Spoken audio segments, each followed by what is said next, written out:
Hi, I'm Nkele Martin. And I'm Nadia Al-Zanbouri. In this episode, our journalists have gone exploring. They're asking questions about the difference between beaded artwork and knockoffs, how well Carleton University is delivering on its commitment to accessibility, and why football players aren't lining up to buy a piece of equipment that could protect their brains. Welcome to the 25th Hour.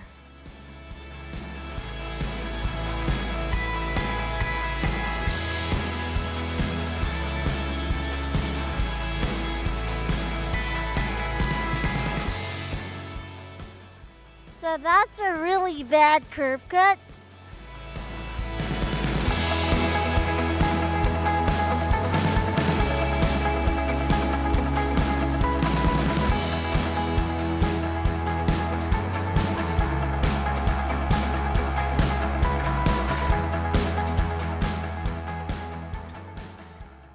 For many Indigenous peoples, beading is medicine.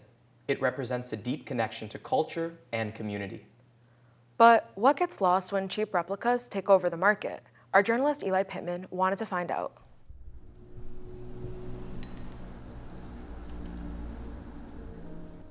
My friend Beth Jacobs taught me how to bead when I first began learning about my birth family's Mi'kmaq heritage.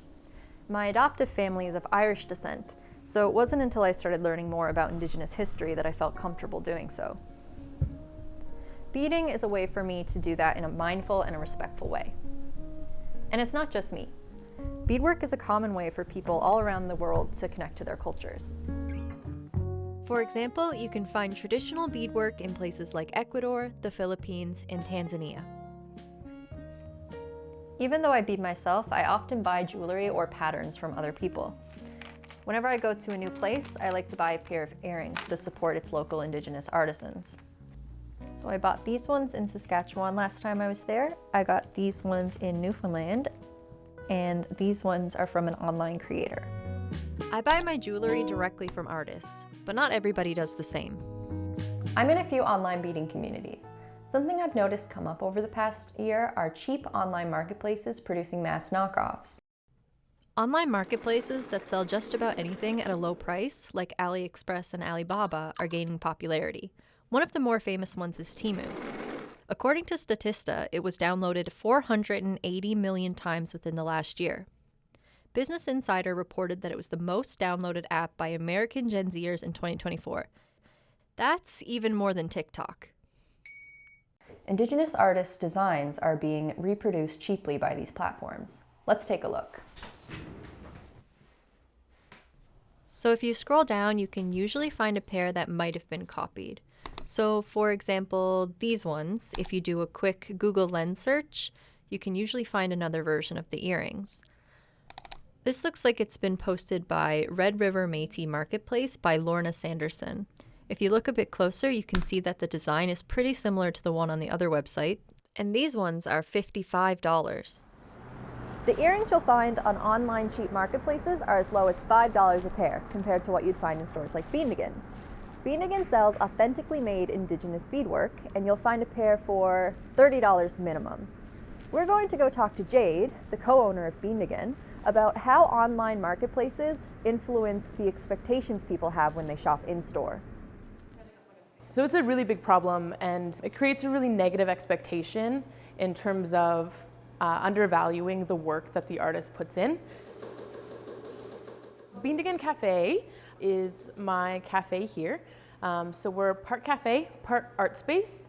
So we sell a bunch of locally made Indigenous jewelry, Indigenous art.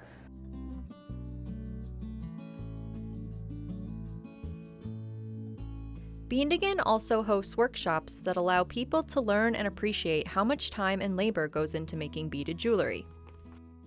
So when we're able to run a workshop, someone will come in and they'll say, oh, this is why that pair of earrings was $150, is because someone has learned this craft for years and years and years, developed their artistic vision, and then was able to make this beautiful pair of earrings.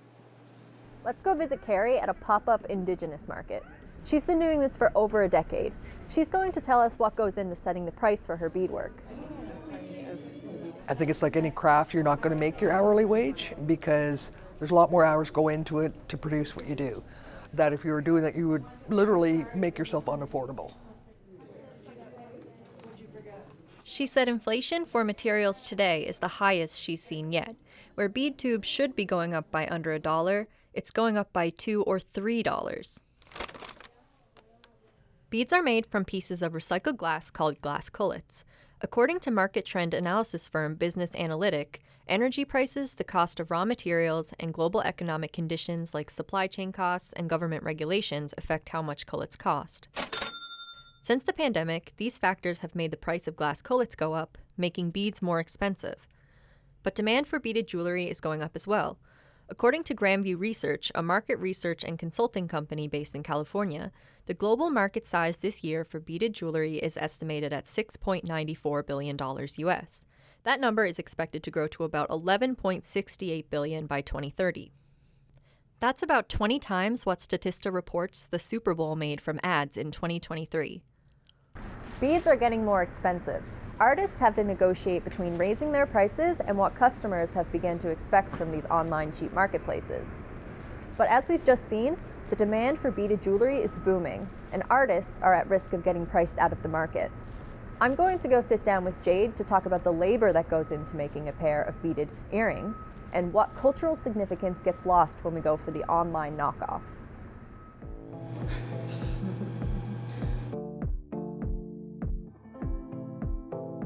I'm an Anishinaabe, so we bead a lot of florals. It's just something to me that has always connected me back to my home. The reason that I first started beading was that I moved to Ottawa. Once I got here, I recognized how much my community really meant to me. My first visit home, I put together a little kit of just beading supplies that were in my grandma's basement because it was something that reminded me a lot of being home, being with my mom, being at powwows, and just my community.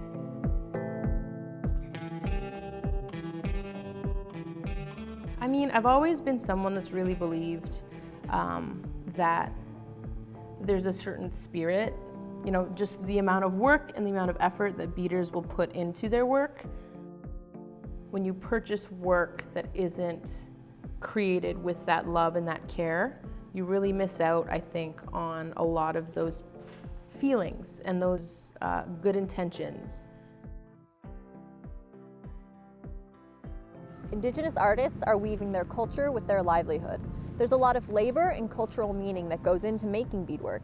For me, paying a little bit extra will always be worth it.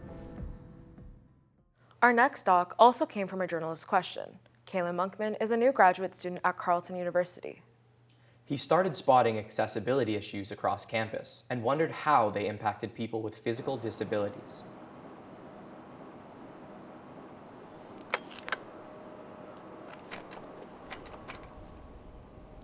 I'm at the back of Nadia. It's at the center of Carleton University's campus, and it's a hub for students. Even in the middle of the day, the doors themselves are locked, and the accessible door button doesn't appear to be working. You might be thinking, maybe the button doesn't work because the door is locked. Don't worry, we'll come back to that later. Let's keep going for now. Carleton University advertises itself on its website as Canada's most accessible, or sometimes one of Canada's most accessible universities. According to Statistics Canada, about 1 in 10 Canadians identify as having a disability that affects mobility. As a new student to campus, I noticed little things like these that made me wonder how true Carleton's claim of being Canada's most accessible campus really was. I wanted to speak with Sarah Trick. She's someone who uses a wheelchair to navigate Carleton's campus. I wanted to discuss specifically a door like this. But as we wanted to get to this door, we encountered another larger problem than the doors themselves. This ramp here means you can't get to or from these doors. The lip is too large for most wheelchair wheels. So, what makes this ramp absurd and not just annoying is that you've got this little lip right there, and then you've got a worse one up here. And what that means is that a wheelchair user might not only have to figure out how to traverse both lips, but also might have to find a way to back down the ramp if they can't get off the ledge up there, which makes it unsafe. So I don't understand what happened here exactly. Mm-hmm. So if things like this ramp are things that I wouldn't identify, unlike maybe the doors, for example, surely there are other things on campus too. Would you mind showing me some of them? I would genuinely be delighted. Got a few hours? In 2020, Carleton created the Coordinated Accessibility Strategy, or CAS. Carleton described CAS as a multi-year plan that guides the university in its accessibility initiatives. One example is an accessibility audit, where university community members identify barriers to access on campus. Sarah first took me to the ramp that connects Nadia to the Tory building, a busy student thoroughfare. She said in past accessibility audits, students have raised concerns about the ramp. So this is the ramp you were talking about? Yeah, the ramp, somebody should really do something about this, people have said for years. And the reason that it's so awful is, like, it doesn't look that steep, but it is when you see, like, trying to go around the corners and stuff. Just trying to, like, because it's so narrow, it's impossible for another wheelchair to pass me. I'd have to back down. Doable for me, but not really doable if somebody's in a manual chair. The thing that holds the handles into the wall of the ramp, I have gotten my arm skinned on them like several times because they're just like super sharp. And like I said, everybody mentions it. There's a second accessible route between Nadia and the Tory building. It involves a different, larger ramp. If you don't want to use that ramp, you can always go down this hill here, known as Cardiac Hill, affectionately. I will admit it's kind of fun to just zoom down this hill. It's basically like going up the 4 floors of Nadia and then into the quad, but you just go up a really big hill. And again, like, it's sort of borderline unsafe. So how would a hill like this affect like an electric wheelchair's battery? Badly. It would drain it a lot. In her first year, Sarah asked campus services about snow clearing in front of her residence building. The response that I got was, and this was 15 years ago, oh, well, you can just take the tunnels. And I was like, well, first of all, I shouldn't have to take the tunnels if I don't want to. And secondly, like, I actually want to leave this campus sometimes. Like, Fady Shanuda is a critical disability scholar at Carleton. He believes that the tunnels are what the university points to when promoting the accessibility of its campus. To relegate disabled people underground, right, and call that accessibility is deeply problematic. Bathrooms are another area of focus for Fady and his students. He says this campus bathroom meets many accessibility standards. So we are in an accessible bathroom in the Loeb building, and I'm going to point out some of the accessibility features. For example, the push button here is accessible. You just have to jam it with your fist or with a bag or with part of your wheelchair or a cane, and it will lock. Similarly with the emergency button, so if you fall or you need assistance, you can access care that way. The seat is height adjustable on the toilet. There's a visual fire alarm up in the ceiling, an essential part of ensuring this bathroom is accessible to deaf folks. The fact that people need to use the bathroom, it happens 2, 3, 4 times a day, right? And so this is a daily reminder to disabled people about how they do not have access to public and cultural spaces in the same way as non-disabled folks. In 2024, Fady and his students tested over 330 bathrooms on campus to see how accessible they are.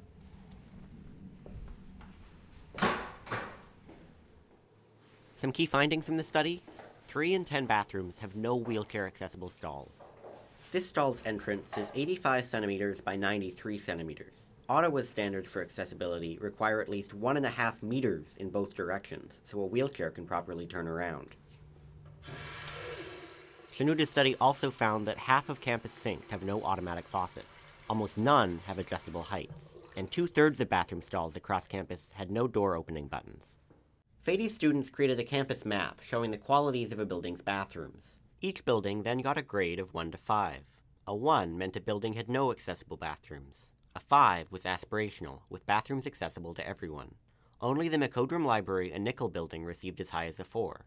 Richcraft Hall, where journalists like Sarah spend most of their time, received a 2. But Fady's not the only scholar worried about his campus's accessibility. Mahatot Gebreselassie is an architectural researcher at York University in Toronto. she and her students have led studies in the accessibility of York's Keele campus.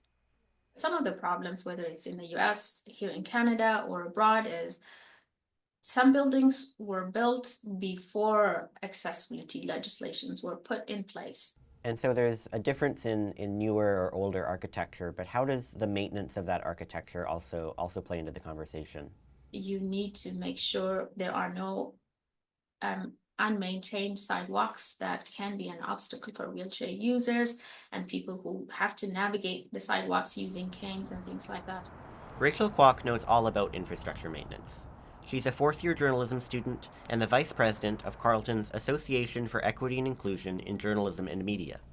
Okay, so just like 10 feet away, there's this giant pothole. Yeah, I can see that. And it's got cracks all around it, and it didn't used to be this bad. I think with the winter and the salt, it's like expanded.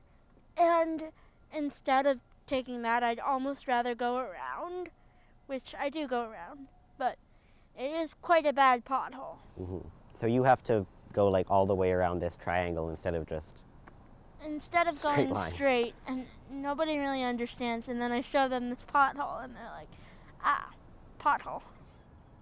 It could be really dangerous, honestly, if the curb cuts are not properly cut. And then there's one behind Denton Tower and the library that is also like 2 inches off the ground. Can I be sarcastic again? Absolutely. I'm pretty sure that's a curb and not a curb cut. So this is what I was talking about earlier. Like, how do you expect me to get up this? Right. Is this a curb that has been raised to the university? I did try telling somebody, but I don't think they knew what I was talking about. The ground clearance is about 2.5 inches on my wheelchair. That is egregious. It's one thing to say, yes, we want to educate everybody, including people with disabilities, but if the buildings and the campus is not accessible, it's like you invite a guest, but the venue is not accessible to them for a party. It's been several weeks since we first started working on this story. I've made a number of calls to different departments across campus, trying to find out why this door is locked from the outside and if the button does actually work. It seems that the door is supposed to be unlocked, but sometimes isn't.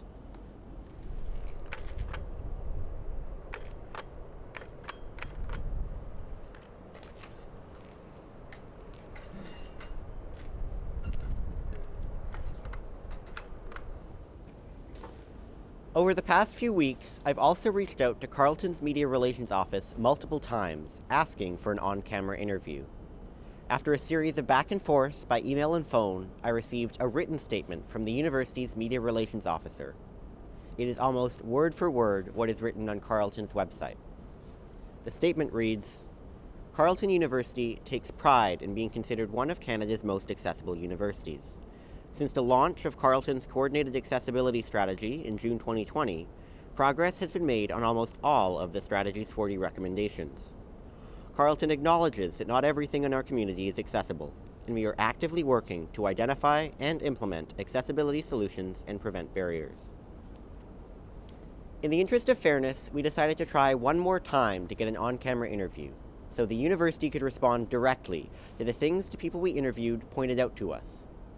We offered to extend our production deadline, but the response came back almost immediately. No one was available for an interview.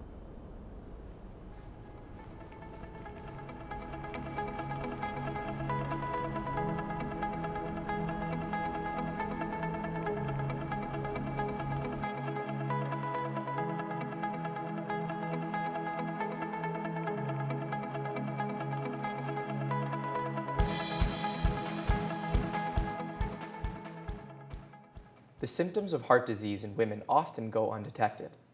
According to the Heart and Stroke Foundation of Canada, women die from heart conditions and strokes at a higher rate than men. In our next doc, Julia DeJong explores why that is and what's changing in medical research.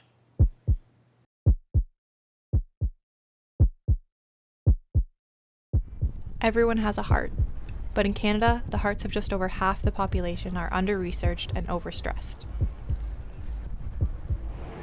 Heart and Stroke Foundation of Canada reports that heart disease and stroke are the #1 cause of premature death for women in Canada. Still, half of women who suffer a heart attack have their symptoms go unrecognized. Heart and Stroke reports that 2/3 of all research on heart disease and stroke has been focused on men. I decided to find out more about why women got left out of that research. I started by talking to a health equity specialist from the Heart and Stroke Foundation of Canada.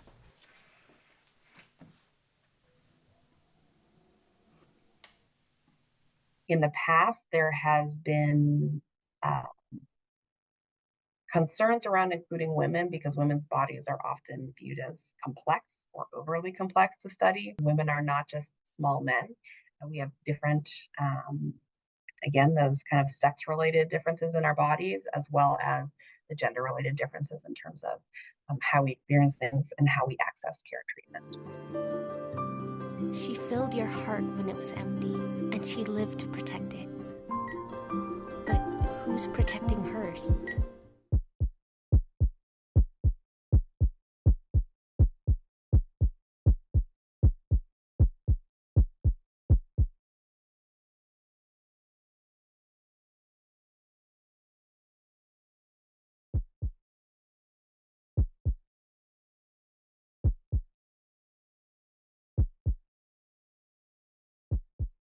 I got the diagnosis because I had had a couple of cortisone shots for my knee.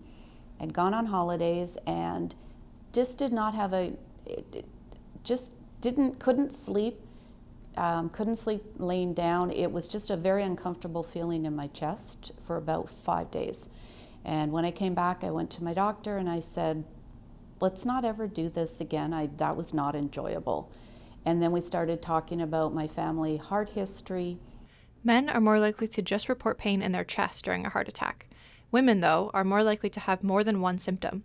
They often report pain in their neck, jaw, shoulder, upper back, and upper belly. Women can also often experience nausea, vomiting, and shortness of breath.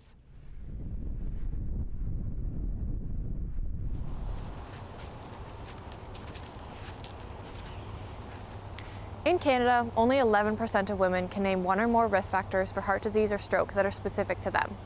When it comes to risk factors specifically, it's important to define what we mean when we say women versus when we say female. Heart and Stroke defines woman as a gender term, describing someone's personal experience and self-identification. According to the Heart and Stroke definition, female describes a person's sex, denoting hormones and chromosomes. I spoke with a scientist here at the University of Ottawa Heart Institute. She told me that female-specific factors like menopause and pregnancy are among the things that need to be taken into consideration. When a female is pregnant, they can develop things like high blood pressure during pregnancy or diabetes during pregnancy. When we go through menopause and we stop naturally producing estrogen, our increase, or rather our risk of heart disease goes up. Heart and Stroke reports that risk factors that affect everyone include smoking, high blood pressure, diabetes, obesity, physical inactivity, and depression. But they can often have a greater impact on women especially. Women-specific risk factors include some oral contraceptives and polycystic ovary syndrome. Also, trans women can be at a higher risk if they undergo gender-affirming hormone therapy.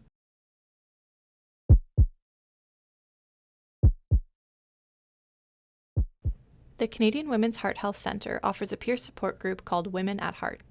Gail has been a peer support group leader since 2017. I have had too many women in my peer support groups who have actually even told doctors that they have heart issues in their family. They have asked for a stress test and their doctors have said, no, it's just menopause, you don't need one.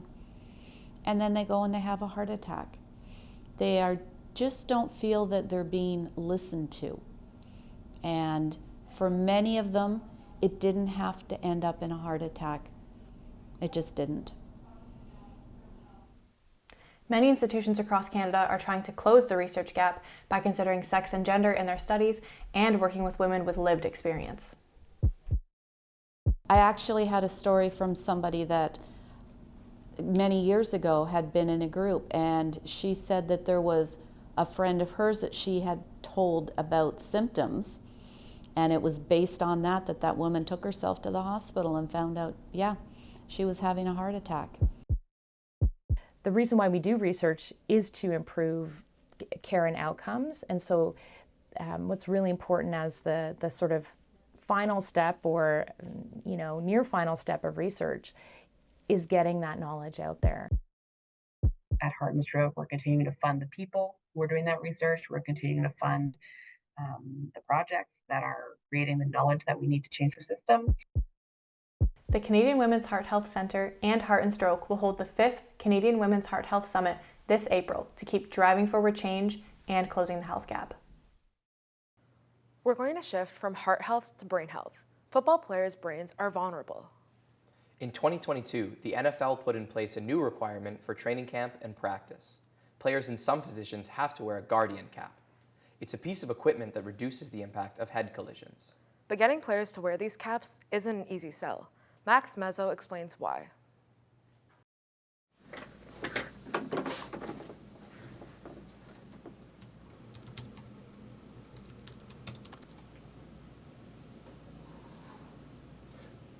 Cousins deals with it in a double coverage, and Jefferson takes a crack. Stephon Gilmore, and Jefferson somehow hung on to the ball. 19 in this half. Oh my goodness! Goodwin just got unloaded. At quarterback, there's going to be a post-high safety just waiting for you this portion of the field. Oh, big hit, Sanders. Let's see if McLeod leads with his helmet to helmet here. To head-to-head contact. Football is a violent sport, with massive human beings running at full speed and banging heads. Concussions are bound to happen. Between 2019 and 2023, the NFL's injury records reported 692 concussions. The NFL's response? Guardian caps, a soft shell covering that wraps around a player's helmet to reduce the impact of collisions. They were mandated in NFL training camps in 2022, much like the one behind me. Since then, it has spread to various football leagues like the NCAA, CFL, and minor leagues across Canada. Designed by Guardian Sports, the cap is a soft shell covering made from a closed-cell foam covered by spandex fabric. The cap is wrapped around a football player's helmet to reduce head impact. It's just foam and cloth. That's it. Foam inside, cloth, straps, couple buttons. Really, there is not much to it. Since the mandate of Guardian caps in NFL training camps, the league has reported nearly a 50% reduction in concussions among players wearing the cap. At any level, a bone-chilling hit can lead to a concussion. Concussion symptoms can vary with their severity, but headaches, mood changes, and nausea are common. Cole Szabo is a former Carleton University football player. He's had 4 concussions. It's very hard and very difficult to do school and manage school when you're constantly always having a headache and going through dealing with all the concussion symptoms. The danger from concussions isn't only in the immediate symptoms. A looming threat for many players is a degenerative brain disease called chronic traumatic encephalopathy, or CTE, which is caused by repetitive head collisions, even non-concussive ones. So right now, the biggest risk factor for CTE, and the only one that's really been identified with any amount of certainty, is repetitive head injury as seen in sports. When a brain develops CTE, the brain becomes bruised, blood vessels break, and nerves in the brain are damaged. The brain looks and acts very differently with the disease. In the graphic behind me here, we see 2 brains. On the left, we see one of a typical 27-year-old. On the right, we see the brain of Aaron Hernandez. Hernandez was a professional football player, and he had stage 3 CTE. And according to Boston University CTE Center, his frontal lobes were severely damaged, which impacts impulse control and judgment. There are people with CTE who act in ways that are very impulsive, changes in personality. There are some people who have CTE in the brain and they are like other neurodegenerative diseases. So they have a phenotype, a presentation that is like Alzheimer's disease, or, let's say there could be a change in personality, a change in memory. They have a dementia, a more classic dementia. But there are some people who only have a change in personality or who have some personality change as well as a cognitive change. Because CTE is something that can only be detected once a person is dead, it's hard to track in current players. Studies show it may be running rampant in the sport. In 2023, at Boston University CTE Center, over 91% of the 376 former NFL players had CTE. set, hut! Researchers at Boston University's CTE Center say that an early exposure to football is linked to poor cognitive performance. We do see in general from previous research that the earlier you start playing football, the earlier you will start exhibiting mood, behavior, and cognitive symptoms. And it's also been associated with CTE risk. A Harvard Medical School study found that over 40% of contact sport athletes who died before 30 had CTE. Despite this, many amateur football players still refuse to wear a cap. If the numbers show that using the Guardian cap can help reduce the chance of head trauma, then why are all the athletes wearing them? The answer seems to lie in the sports culture. Athletes need to be tough, but protecting yourself isn't. I don't want to seem like a wuss, because football is meant to be a sport where you are confident in your ability, you're not scared of the potential risks, and showing that you are wearing a Guardian cap would show that I guess you're like scared of getting hurt. I was coaching a youth football game a couple weeks ago back at my high school, and one of the kids was getting made fun of because he was wearing his own Guardian cap. So it's kind of that thing where it's just people don't want to wear them because they don't look tough. They're going to get made fun of. It's been 4 years since Guardian caps could be used in the NFL, but you probably wouldn't catch a glimpse of one if you tune into an NFL game, as only 6 NFL players use them willingly. Both players I spoke with said the use of the caps by professional football players could inspire young ones. Growing up, you look towards NFL players as role models. You look at like the top guys, like growing up, you look at Tom Brady, you look at, even now kids are looking at Patrick Mahomes. All those people, if they start wearing these Guardian caps, it's going to reduce the stigma behind it, and that's going to become our new normal. And if that becomes a new normal, then everyone's going to be wearing them. Guardian Sports hopes to normalize the caps. They say they are working to make them an ordinary piece of equipment by changing their design. They say the biggest change has to do with the customizable sleeves, like this one, that are only available to the pros. We're trying to make this a part of all football equipment. So when you go out to football practice, you need your helmet, your Guardian cap, your mouth guard, you need your pants, your knee pads, your shoulder pads. We're trying to make it a part of the safety for the future. So it's just becomes something that you purchase or you have, and it's just a no-brainer, like, oh, I've got to put my Guardian cap on before practice. Or just like I've got to put my seatbelt on before I go to get in my car. Guardian Sports is putting an emphasis on the look of their cap in hopes of curbing the stigma around them. With more caps around helmets, there could be a brighter future for the sport and its athletes.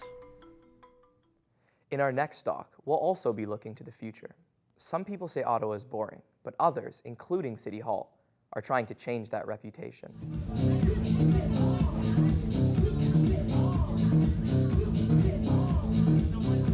What we're hoping for is that we can just have better access and less burden in trying to bring nightlife activity back into the capital.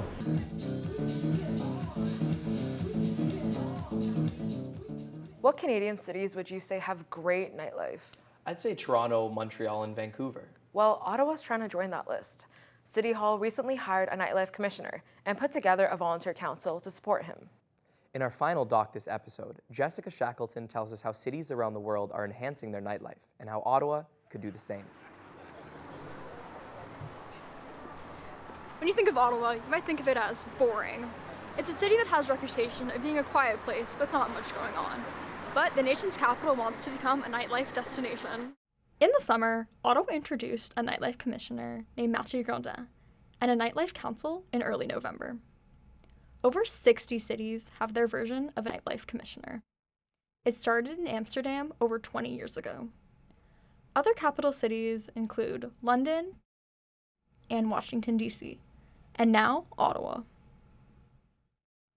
The City of Ottawa announced the name of a group of volunteers from different sectors of nightlife to a nightlife council to work together to provide advice and feedback to the nightlife commissioner.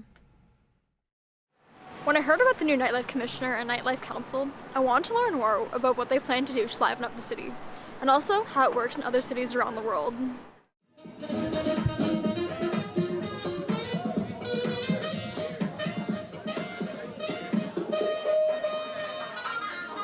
This is Rick LeBlanc. He's the owner of White Rabbit Events and a DJ in residence at City at Night. He's also a member of the new Nightlife Council. We're all volunteers, but we all want to make a difference. We all want to contribute to creating a safe, viable, wonderful nightlife for Ottawa. Rick represents house music's stake in nightlife.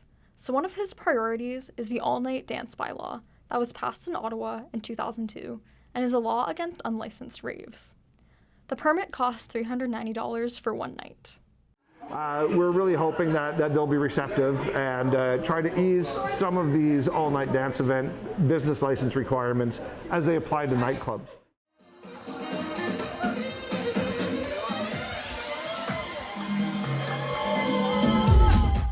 It's essentially about removing redundancies and trying to have a more efficient and less cumbersome bureaucratic process.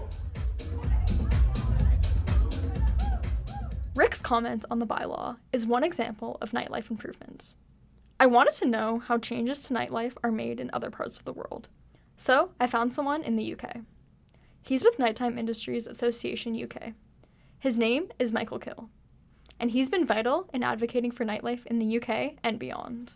So, how can we ensure that those in leadership positions understand the needs of those in the nightlife industry? So I always say that it's always a challenge to be able to educate people who are making decisions in terms of enforcement or regulatory sort of or legislative sort of decisions. They need to understand the industry. And I'll give you an example, if you work in Formula One and you're a director of racing, you need to understand Formula One racing, or you can't be a director of racing. I'm also interested in hearing about what the mediation process is like between nightlife industries, residents, and those in charge. Here's what Michael had to say. So that's why the collective partnership position is vital, but it has to be in a way that it's not conditional partnership. It's got to work where everyone has an equal share at the table, everyone has an input, and we're talking strategically on a collective base.